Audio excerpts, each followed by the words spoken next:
Oscar is a lace monitor, like a huge lizard, 1.8 meters. It is not just a lizard, though, as if it didn't have a personality. It's the pet of Shane Commons, and he's had it for 15 years, and the darn thing got out of its enclosure, and we've been calling on you to help find it.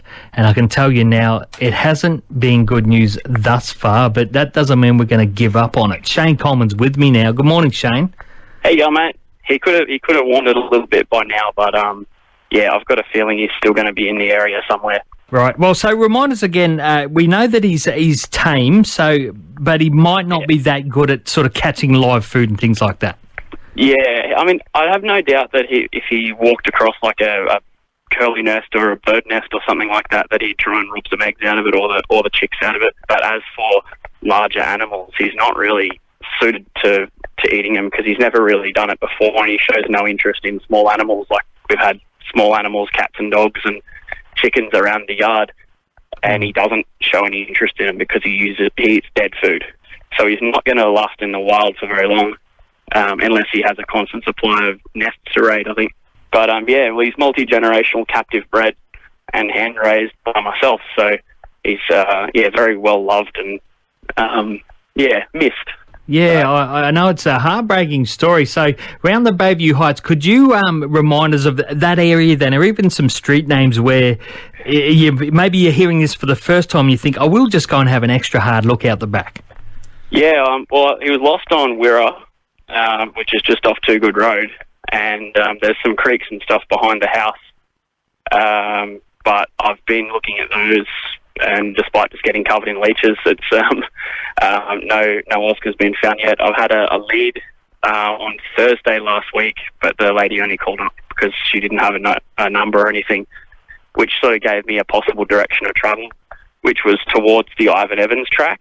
But there is a lot of monitors there regardless.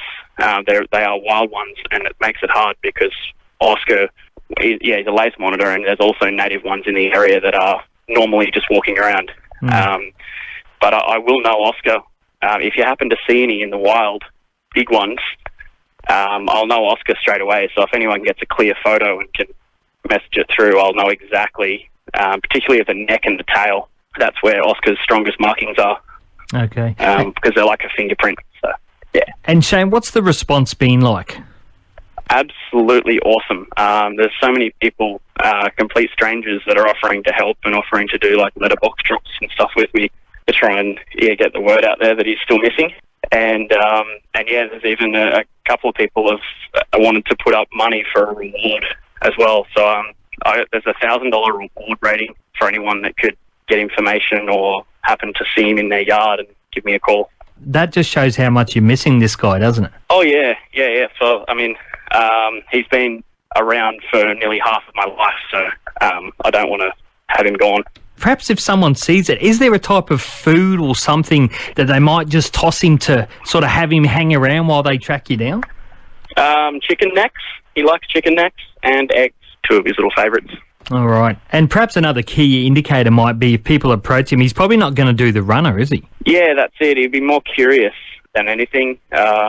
But yeah, and that's a distinguishing factor. Like, I know a lot of the big ones can get curious and get friendly with humans, and more so because they've been constantly fed in like a wild situation, which isn't ideal. Like, I don't recommend feeding any wild animal, but there is a distinct difference if anyone comes across Oscar, is because he won't be afraid of people, but he could be in their backyard.